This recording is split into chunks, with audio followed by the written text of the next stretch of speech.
Personne n'a été prévenu. Aucune note diplomatique transmise par les canaux officiels de communication intergouvernementale. Aucune fenêtre de 48 heures pour se préparer, même de façon minimale, à ce qui allait s'abattre sur la région tout entière. Aucun compte à rebours offert à la communauté internationale pour lui permettre de mesurer l'ampleur de ce qui se tramait à quelques heures de distance. Simplement, l'aube. Un jeudi, le 5 mars. Et dans cette aube, la République islamique d'Iran a déclenché la 19e vague de frappes dans le cadre de ce que Téhéran désigne officiellement sous le nom d'Opération Promesse Véridique 4. Ce qu'il faut impérativement saisir dès les toutes premières secondes de cette analyse, c'est que l'événement survenu ce matin-là ne relevait en aucune façon du geste symbolique orchestré pour produire un beau plan devant les caméras des chaînes d'information internationales. Ce n'était pas un missile solitaire s'écrasant quelque part dans un champ désertique en périphérie, sans conséquences tangibles ni réelles pour quiconque. Ce n'était pas une posture politique calculée à froid dans l'unique dessein de fabriquer des gros titres de journaux et rien d'autre au-delà. Non, des missiles balistiques lourds de type Khorramsher 4, chacun équipé d'une ogive d'une tonne, ont été lancés en direction du cœur même de Tel Aviv, visant directement l'aéroport Ben Gourion ainsi que la base de la 27e escadrille de l'armée de l'air israélienne, implantée sur le périmètre même de cette infrastructure aéroportuaire. L'aéroport Ben Gourion. Prenons un instant pour véritablement appréhender ce que représente cette infrastructure dans l'architecture stratégique de l'État d'Israël. Il s'agit de l'unique véritable porte aérienne du pays par laquelle transitent en temps normal plus d'1 million de personnes chaque semaine. C'est l'artère principale empruntée par les renforts militaires lorsque la situation sécuritaire l'exige.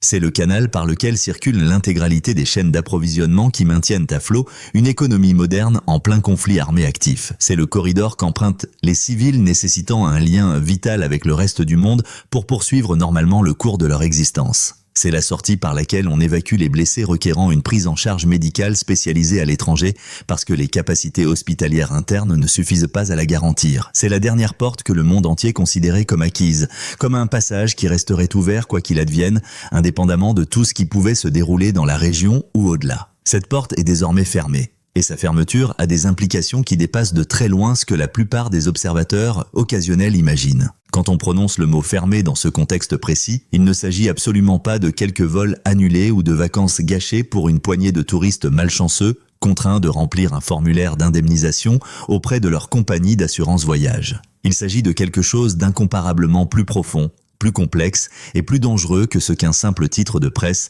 peut condenser en une dizaine de mots accrocheurs. Il s'agit de vols d'évacuation médicale d'urgence redirigés vers d'autres pays parce que Ben Gourion n'est plus en mesure de les accueillir dans des conditions de sécurité acceptables. Il s'agit de manifestes de fret entièrement réécrits en l'espace d'une seule nuit chaotique, de routes d'approvisionnement qui fonctionnaient avec la régularité d'un métronome depuis des décennies et qui ont brutalement cessé d'exister sous la forme que le monde connaissait. Il s'agit de réservistes militaires qui, en temps normal, auraient atterri ici pour être ravitaillés et déployés vers leurs secteurs opérationnels respectifs et qui se retrouvent désormais dans l'obligation de chercher des corridors alternatifs, soit inexistants avec un niveau d'efficacité comparable, soit assortis de risques logistiques colossaux et de coûts démultipliés à chaque étape du processus. Il s'agit de compagnies aériennes internationales prenant des décisions relatives à la couverture assurantielle en temps réel, heure par heure, dans une incertitude totale. Et il s'agit de familles israéliennes bloquées aux quatre coins du globe, réalisant soudain que le billet de retour vers la maison n'est plus une certitude inébranlable, mais une question ouverte, sans réponse claire et sans date définie à l'horizon. Lorsque l'aéroport principal d'un État cesse de fonctionner sous un bombardement balistique actif, le conflit n'est plus cette chose lointaine qui se déroule dans un pays étranger et que l'on peut observer confortablement depuis son canapé, émitouflé sous une couverture devant l'écran du salon. Il se métamorphose en un mécanisme de siège construit à partir de restrictions de l'espace aérien et d'une peur collective qui ne reconnaît aucune frontière géographique et ne tient aucun compte des distances. Cette peur ne reste pas confinée à l'intérieur d'une seule région déterminée. Elle se propage instantanément et simultanément à travers le monde entier, traversant les continents avec la vitesse d'une alerte sur les fils de presse internationaux. Ce qui s'est déroulé dans les heures suivant cette frappe possède le potentiel de transformer radicalement notre compréhension de cette guerre et de tout ce qui pourrait en découler dans les semaines et les mois à venir. Analyser cette séquence exige une attention rigoureuse et un degré de précision maximale. Parce que les détails revêtent ici une importance qui excède considérablement ce que l'on perçoit en surface lors d'une lecture rapide. Or, la grande majorité des médias survolent ces détails à une vitesse qui ne rend absolument aucun service à quiconque cherche véritablement à comprendre ce qui est en train de se jouer sur l'échiquier géopolitique mondial. Avant d'aborder la signification de cette frappe et l'ensemble de ses répercussions en cascade, il est indispensable de comprendre avec exactitude au moyen de quel armement l'Iran a exécuté cette attaque. Parce que ce missile possède une histoire tout à fait spécifique, et cette histoire constitue en elle-même un avertissement impossible à ignorer si l'on veut correctement décoder les signaux que Téhéran adresse délibérément au reste du monde. Le système Khorramsher est classifié parmi les plateformes balistiques les plus avancées et les plus menaçantes de tout l'arsenal iranien. La première génération de ce vecteur a été présentée publiquement en septembre 2017, marquant l'entrée de l'Iran dans une catégorie supérieure de projection balistique stratégique. La quatrième génération, officiellement désignée Khorramsher 4, a été dévoilée en mai 2023 lors d'une cérémonie supervisée par les plus hauts échelons du ministère iranien de la Défense. Selon les caractéristiques militaires confirmées par les sources iraniennes elles-mêmes,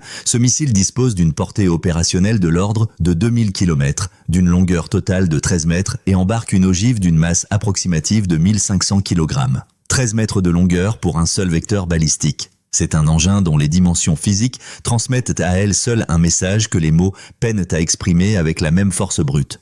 Ce missile tire son nom de Khorramsher, une ville que l'Iran a perdue lors des phases initiales et les plus dévastatrices de la guerre Iran-Irak, puis reconquise au terme de longues années de combat d'une férocité extrême, au prix de sacrifices humains et de ressources nationales proprement colossaux. C'est un nom que chaque soldat iranien et chaque citoyen iranien connaît au plus profond de son être, un nom qui incarne la résistance absolue, le sacrifice collectif sans limite et le refus catégorique de capituler, même quand le prix à payer dépasse tout ce qu'une population peut raisonnablement supporter. L'Iran n'a pas attribué ce nom à ce missile par hasard, ni par un caprice historique passager. Il a été choisi délibérément, en hommage à la ville dont la reprise leur a coûté le plus cher dans toute leur histoire contemporaine, une ville qui a démontré de manière définitive et irréversible que l'Iran est disposé à saigner pendant des années, à acquitter n'importe quelle tribu imaginable pour récupérer ce qu'il considère comme légitimement sien. Et ces 1500 kg mentionnés dans les spécifications techniques officielles ne représentent que la masse de l'ogive seule, pas celle du missile dans son intégralité, ni celle de ses systèmes de propulsion. Uniquement la partie conçue spécifiquement pour infliger un maximum de destruction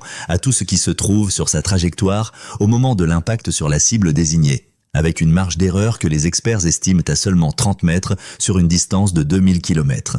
Les responsables iraniens ont déclaré publiquement que ce tir avait significativement perturbé le fonctionnement opérationnel complet de l'aéroport Ben Gourion. Et ce terme, perturbé, porte un poids tout à fait concret et mesurable qu'il convient de décortiquer avec soin, parce qu'il est bien plus lourd de conséquences qu'il n'y paraît lors d'une lecture superficielle. Quand on dit que les opérations d'un aéroport international ont été perturbées par des missiles balistiques lourds, cela signifie concrètement que les avions sont entièrement immobilisés sur les voies de circulation sans possibilité de se déplacer dans quelque direction que ce soit pendant de nombreuses heures. Les passagers sont littéralement figés dans les terminaux sans instructions claires sur ce qu'ils doivent faire ni où ils doivent se diriger pour assurer leur propre sécurité. Les équipes au sol sont dans l'incapacité d'exécuter leurs fonctions essentielles selon un mode opératoire normal, quel qu'il soit. Les contrôleurs aériens scrutent leurs écrans radars sans pouvoir proposer le moindre couloir sécurisé à quelque appareil que ce soit tentant de se poser. Et puis survient le silence. Ce silence particulier, dense, lourd et profondément désorientant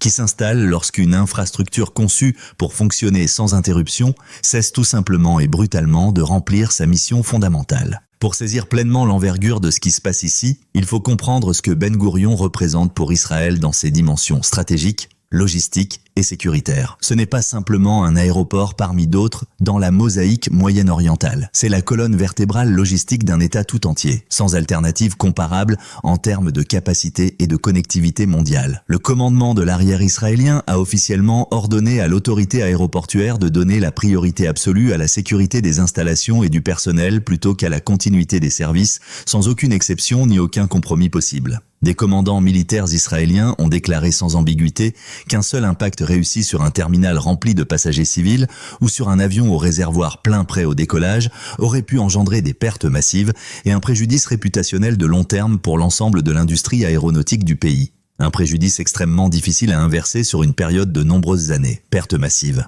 Ces termes précis ne figurent normalement pas dans les rapports standards de l'aviation civile d'aucun pays du monde en temps de paix. On les retrouve dans les évaluations de menaces militaires classifiées au plus haut niveau de confidentialité. Et la propre chaîne de commandement d'Israël les a placés, sans euphémisme ni détour, directement aux côtés de l'analyse opérationnelle de son principal aéroport et de sa plateforme aéroportuaire la plus fréquentée. L'impact humanitaire immédiat et visible de cette fermeture est d'ores et déjà dévastateur et parfaitement concret en termes de vie réellement affectées au quotidien. Selon les estimations disponibles, environ 120 000 citoyens israéliens et ressortissants étrangers se sont retrouvés bloqués à l'étranger ou coincés dans les aéroports de pays tiers, sans aucune possibilité immédiate de rallier leur destination finale. Avec la fermeture de Ben Gourion pour une durée indéterminée, des voyageurs qui disposaient de billets retour parfaitement planifiés pour le week-end ou le début de la semaine se sont subitement retrouvés immobilisés dans des aéroports allant d'Athènes à Larnaca, de Dubaï à Doha, en passant par les principales capitales européennes, sans date claire de résolution de la situation,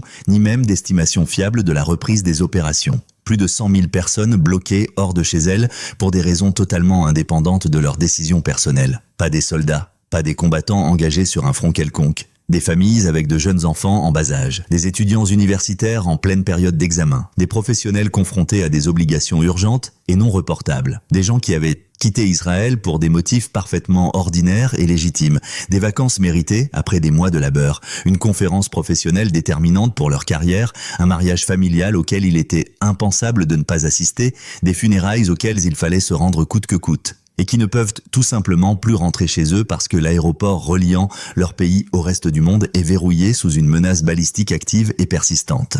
Il existe un témoignage personnel qui restitue l'essence de la situation bien mieux que n'importe quelle statistique abstraite présentée dans un rapport officiel. Un homme et son épouse, tous deux la cinquantaine, s'étaient envolés pour Athènes un mardi, pour de simples vacances programmées bien à l'avance, avec un itinéraire soigneusement planifié et des billets retour confirmés. Leur vol de retour devait décoller aux alentours de 10h du matin. Ils se sont présentés à l'aéroport et à 8h, la sirène d'alerte au missile a retenti dans tout le terminal.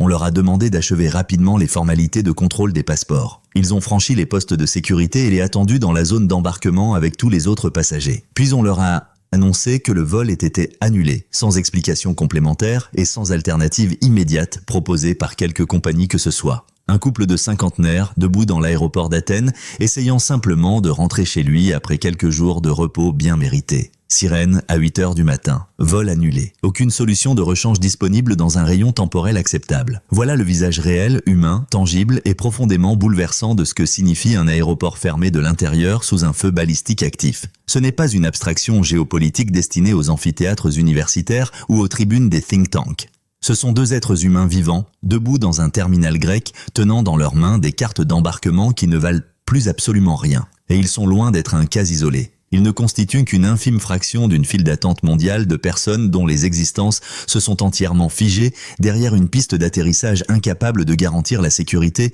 de quiconque tenterait de s'en servir. Passons maintenant à un élément d'une importance capitale que l'écrasante majorité des médias ont mentionné en passant dans leurs dépêches avant de l'ignorer complètement comme s'il ne possédait pas la portée stratégique qu'il détient en réalité. Les compagnies aériennes israéliennes ont annoncé publiquement qu'elles procédaient en urgence à l'évacuation de leurs propres appareils commerciaux hors du territoire national afin d'empêcher leur destruction au sol lors de la riposte iranienne que l'ensemble du secteur aéronautique considérait comme inévitable dans les heures suivantes. Ces avions ont été évacués sans aucun passager à bord. Sans passagers. Les compagnies aériennes commerciales d'Israël ont fait décoller des appareils entièrement vides et les ont dirigés hors de l'espace aérien israélien. Non pas en réaction à ce qui s'était déjà produit, mais comme mesure préventive et anticipatoire face à ce qu'elles estimaient, avec un degré élevé de certitude fondé sur leur propre évaluation des risques sécuritaires, être inévitable dans un avenir extrêmement rapproché. Le fait même que des avions de lignes commerciaux décollent à vide pour fuir leur propre base constitue un indicateur de gravité qui dépasse tout ce que le vocabulaire technique standard de l'aviation civile est conçu pour décrire en conditions normales. L'avion gouvernemental d'Israël, l'appareil officiel transportant le Premier ministre et les plus hauts dignitaires de l'État, a lui aussi quitté Ben Gourion en urgence, et il a été ultérieurement confirmé qu'il avait atterri en Grèce. L'avion d'État, le symbole le plus visible et le plus internationalement reconnaissable de la continuité institutionnelle et gouvernementale d'Israël, hors du pays, en Grèce. Il convient de s'arrêter ici et de réfléchir avec la plus grande rigueur à ce que cela implique sur les plans opérationnels, politiques et stratégiques. Israël a évacué son appareil le plus symboliquement chargé et le plus stratégiquement sensible de son propre aéroport principal, parce que le calcul de risque effectué par ceux qui disposent d'un accès complet aux meilleures informations de renseignement disponibles sur les intentions réelles de l'Iran à ce moment précis a conclu de manière univoque que l'aéroport était trop dangereux pour y laisser stationner des actifs d'une telle importance stratégique et symbolique. Et ce calcul s'est avéré parfaitement exact. Les missiles Khorramsher 4 sont arrivés quelques heures après que ces avions avaient déjà été mis en sécurité à l'étranger, confirmant point par point l'évaluation qui avait motivé leur départ précipité. C'est ainsi qu'agit un gouvernement lorsqu'il croit sincèrement, sur la base de renseignements concrets, actualisés et de sources premières, que la prochaine vague frappera le même endroit où la précédente n'a pas entièrement percé les défenses. 19 vagues et un système défensif qui présente des signes non équivoques et croissants de fléchissement sous la pression accumulée de mois d'attaques ininterrompues et adaptatives. Au minimum, 18 missiles iraniens ont franchi le bouclier antimissile israélien lors de cette nuit spécifique de la 19e vague, ce que de multiples sources autorisées et bien informées caractérisent de manière convergente comme le taux de pénétration le plus élevé enregistré depuis le début de l'année et depuis l'ouverture de la phase active du conflit. Le taux de pénétration le plus élevé de l'année entière. Vague numéro 19. Cet indicateur précis revêt une signification incomparablement plus grande que n'importe quel cratère individuel photographié pour la presse ou que n'importe quelle image de dégâts structurels au sol diffusée dans les journaux télévisés du soir. Ce qui est déterminant, ce n'est pas le nombre absolu de missiles pris isolément à un instant donné. Ce qui est véritablement déterminant, c'est la tendance que ce nombre cumulé révèle au fil du temps, vague après vague, mois après mois. Parce que lors de la première vague, le pourcentage de franchissement de la défense était nettement inférieur à celui constaté aujourd'hui. Lors de la 5e vague, il était encore plus bas. Lors de la 10e, toujours inférieur au seuil actuel. La 19e vague a produit le taux de pénétration le plus élevé de toute la durée du conflit depuis son déclenchement officiel. C'est exactement ainsi que se manifeste l'usure progressive d'une architecture défensive initialement conçue pour répondre à des paramètres techniques déterminés, et que l'on pousse systématiquement et méthodiquement au-delà de ces paramètres de conception originaux. Elle ne s'effondre pas d'un seul coup dans un moment dramatique et cinématographique que le monde entier pourrait clairement identifier sur les écrans de télévision. Elle ploie graduellement, presque imperceptiblement, jusqu'à ce que la statistique accumulée sur l'ensemble des vagues finisse par dessiner une tendance qu'il devient absolument impossible d'ignorer ou de minimiser par quelque communiqué officiel que ce soit. Chaque vague successive s'avère légèrement plus difficile à contenir intégralement que la précédente. Chaque nouvelle salve identifie de nouvelles brèches et vulnérabilités dans un dispositif conçu pour contrer une menace spécifique telle qu'elle existait avant le début de cette guerre, et non pour répondre indéfiniment à une campagne soutenue, adaptative et intelligente qui apprend activement de chaque lancement et ajuste sa tactique en fonction de chaque réaction défensive observée et analysée. Le tir de cette nuit-là se composait d'environ 30 missiles balistiques, un assemblage délibérément planifié combinant des vecteurs à propergol solide et à carburant liquide, dotés de systèmes de guidage de précision avancés, accompagnés de drones kamikazes et d'attaques simultanément orientés vers le centre d'Israël et directement vers l'aéroport Ben Gurion. Une charge de combat mixte méticuleusement architecturée pour maximiser l'efficacité contre les échelons défensifs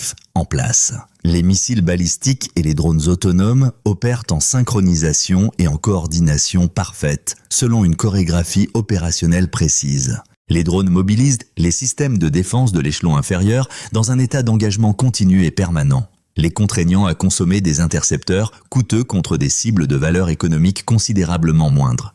Les missiles balistiques arrivent immédiatement derrière, exploitant précisément cet état de saturation, sollicitant la réponse des échelons défensifs supérieurs, les systèmes fronde de David et Flèche, qui se trouvent obligés de suivre et d'intercepter simultanément de multiples objets à haute vélocité évoluant sur des trajectoires diverses et changeantes. Ce n'est ni un hasard tactique, ni une improvisation de terrain. C'est une doctrine affinée, vérifiée à de multiples reprises dans la pratique du champ de bataille réel. Et lors de la 19e vague, cette doctrine a produit des résultats mesurables et parfaitement concrets qu'aucun analyste du côté israélien ne peut se permettre de négliger ou de relativiser sans mettre en péril sa propre crédibilité professionnelle. Abordons à présent un point que la quasi-totalité des médias ont traité de manière expéditive dans leurs reportages avant de passer complètement à autre chose, comme s'il ne possédait pas la pertinence qui est en réalité absolument cruciale pour toute analyse sérieuse et complète du conflit en cours. Des sources iraniennes occupant des positions clairement identifiées au sein de l'appareil étatique ont publiquement, par l'intermédiaire de canaux médiatiques officiels iraniens reconnus au niveau international, évoqué la possibilité concrète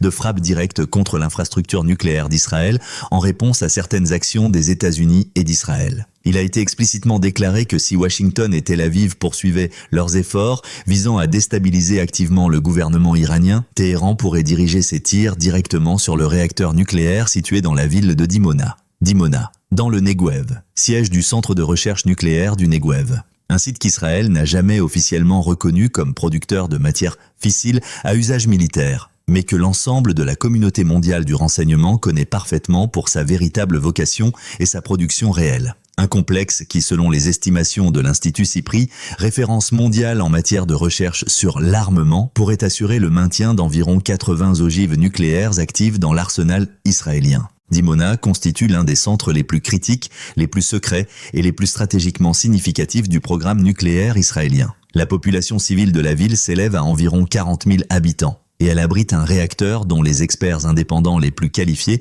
estiment qu'il pourrait servir à la production de plutonium de qualité militaire en quantité opérationnellement significative.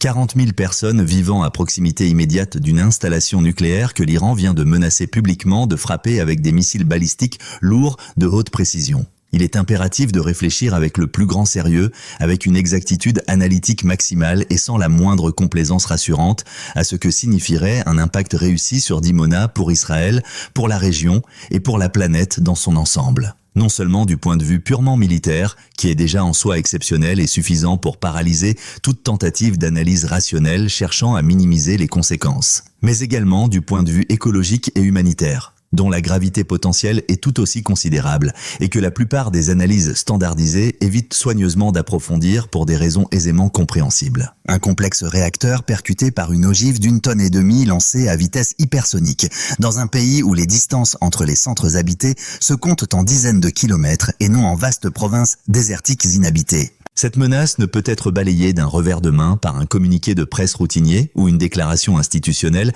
affirmant qu'Israël dispose de capacités défensives suffisantes pour parer à toute éventualité. L'Iran a déjà démontré de manière empirique et irréfutable qu'il est capable d'atteindre Ben Gourion, qui se trouve géographiquement plus proche du centre de Tel Aviv que Dimona, avec des missiles ayant franchi la défense israélienne au taux le plus élevé jamais enregistré depuis le début du conflit. La distance géographique ne constitue pas une protection fiable lorsque les missiles possèdent une portée démontrée et une précision opérationnelle confirmée de ce calibre. Le précédent établi par les 19 vagues précédentes n'offre aucun réconfort à quiconque analyse la situation avec objectivité et rigueur, et la menace a été formulée publiquement par l'intermédiaire d'une agence d'information officielle iranienne reconnue internationalement par des responsables qui comprennent parfaitement chaque mot prononcé et chaque implication spécifique que ces mots véhiculent auprès des acteurs régionaux et internationaux qui les écoutent et les décryptent. L'analyse doit impérativement s'étendre au-delà du territoire israélien, car l'aéroport n'est pas la seule artère critique soumise à une pression extrême en ce moment. Et les conséquences économiques globales sont parfaitement réelles et immédiates pour chacun sans exception. Le transit des pétroliers, à travers le détroit d'Ormuz, a chuté à un niveau proche de zéro dans les jours suivant l'éruption des hostilités les plus intenses du conflit, alors que la moyenne quotidienne de passage se maintenait auparavant à plus d'une centaine de navires par jour avant le début des opérations. Des centaines de navires-citernes se trouvent à ce moment précis, immobilisés dans ou aux abords du détroit, selon les données actualisées et vérifiables des plateformes analytiques maritimes spécialisées. Des centaines de pétroliers figés dans les eaux du détroit d'Ormuz sans mouvement significatif. Ils ne bougent pas parce que les capitaines, les armateurs et les propriétaires de flotte sont tout simplement dans l'impossibilité de déterminer, avec un quelconque degré raisonnable de certitude opérationnelle, si le transit est compatible avec la perspective de rester en vie pour en témoigner ultérieurement. Le corps des gardiens de la révolution islamique d'Iran a officiellement annoncé qu'il contrôlerait l'intégralité du trafic maritime traversant le détroit dans le contexte d'un état de guerre actif déclaré. Les vedettes rapides iraniennes opèrent d'ores et déjà dans ces eaux sans restriction visible ni contre-mesure efficace de la part de quelque force navale que ce soit. Les missiles iraniens ont déjà touché des pétroliers dans un passé récent au cours de ce conflit. Et ce précédent spécifique était gravé dans la conscience de chaque armateur de la planète. Les marchés internationaux de l'assurance maritime ont officiellement classé la zone comme effectivement non assurable selon les conditions standards pour les flottes battant pavillon occidental. Des centaines de pétroliers, des dizaines de millions de barils de pétrole brut, intégralement immobilisés dans un corridor large de seulement 34 km, en son point le plus étroit, tandis que l'Iran dirige simultanément des ogives d'1,5 tonne sur l'aéroport du pays qui se trouve à l'épicentre même de ce conflit régional aux ramifications planétaires. Il convient de noter que certains navires continuent néanmoins de traverser le détroit en ce moment, mais il s'agit quasi exclusivement de bâtiments de propriété chinoise ou iranienne. Chinoise ou iranienne, c'est pratiquement le seul trafic qui se déplace avec un quelconque degré de confiance dans ces eaux à l'heure actuelle. Les pétrolières battant pavillon occidental, japonais, coréens, indiens et ceux d'autres nationalités sont tous à l'arrêt, évaluant minutieusement si le risque de transit est justifié d'un point de vue commercial ou sécuritaire dans les circonstances présentes. Quand 20% de l'approvisionnement pétrolier mondial est de facto gelé dans une zone de combat active officiellement déclarée, et que le principal aéroport d'Israël reste fermé pour une durée indéterminée sous menace balistique directe, l'économie mondiale n'observe pas la situation depuis une distance confortable et sécurisée. Elle se trouve dans le rayon d'impact direct et les répercussions se font inévitablement sentir sur les prix à la consommation, sur les chaînes d'approvisionnement industriel et sur la stabilité des marchés financiers à une échelle authentiquement internationale et sans précédent dans l'histoire récente.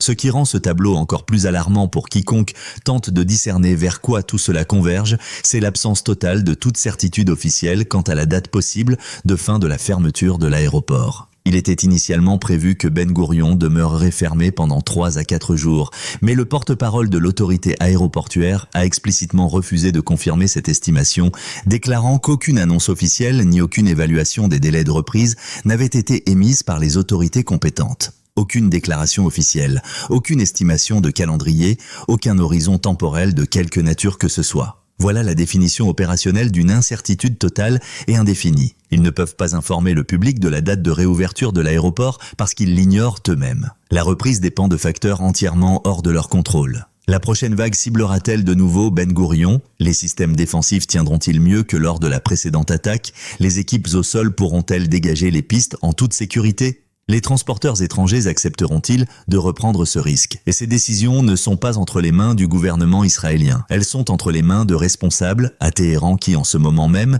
planifient activement la prochaine vague de frappe. Avec Ben Gourion hors service, les effets secondaires se propagent à travers l'ensemble des réseaux aéronautiques mondiaux. Touristes bloqués dans des aéroports étrangers, transactions commerciales interrompues, retrouvailles familiales reportées sine die, voyages médicaux ajournés avec des conséquences directes et parfois irréversibles pour des patients qui ne peuvent tout simplement pas attendre. Fret critique réacheminé par des voies alternatives plus coûteuses et moins fiables. Le monde entier attend une notification officielle qu'aucun responsable n'est habilité à donner, parce que personne n'est en mesure de garantir que les conditions de sécurité le permettent. Il vaut la peine de revenir une dernière fois à ce couple d'Athènes, parce que c'est précisément ici que la géopolitique de haut niveau cesse d'être une abstraction théorique et devient quelque chose d'absolument humain, palpable et déchirant. Ils avaient intégré dans leurs calculs la possibilité qu'une frappe survienne pendant leur absence du pays. C'est précisément pour cette raison qu'ils n'ont pas été surpris lorsque cela s'est effectivement produit. Pas surpris, un couple de cinquantenaires, envolé vers Athènes pour des vacances ordinaires, avait déjà intégré au préalable dans ses plans quotidiens la probabilité concrète que l'Iran lance une attaque pendant qu'ils se trouvaient hors de leurs frontières. La possibilité réelle de ne pas pouvoir rentrer chez soi. Voilà ce que signifie vivre dans un état dont l'aéroport a subi de multiples attaques en l'espace d'une seule semaine. On planifie en tenant compte de cette réalité. On prépare sa valise avec des vêtements supplémentaires pour des jours imprévus. On garde son téléphone constamment chargé. On regarde les informations depuis la chambre d'hôtel dans un pays étranger en attendant le message annonçant que l'espace aérien est de nouveau ouvert, sans savoir quand ce message viendra, parce que l'espace aérien demeure totalement indéterminé. Il n'existe toujours aucune clarté quant au délai de reprise des vols. Ben Gourion, la porte aérienne d'un pays de 9 millions d'habitants, est fermée jusqu'à nouvel ordre sans aucune date connue de réouverture. L'avion d'État se trouve en Grèce, hors de portée des missiles iraniens. Les flottes commerciales des compagnies aériennes israéliennes sont dispersées dans les aéroports de toute l'Europe en attente d'une amélioration de la situation sécuritaire. Des dizaines de milliers d'Israéliens sont bloqués hors de leur propre pays sans possibilité de retour. L'Iran a formulé une menace publique parfaitement explicite de frapper Dimona en cas de poursuite de la pression internationale sur son gouvernement. La 19e vague est terminée, la 20e est activement planifiée en ce moment même, tandis que nous analysons tout ceci. Et la dernière porte que le monde entier croyait garantie comme inviolable, la porte dont chacun était absolument convaincu que cette ligne rouge ne serait jamais franchie, est désormais fermée.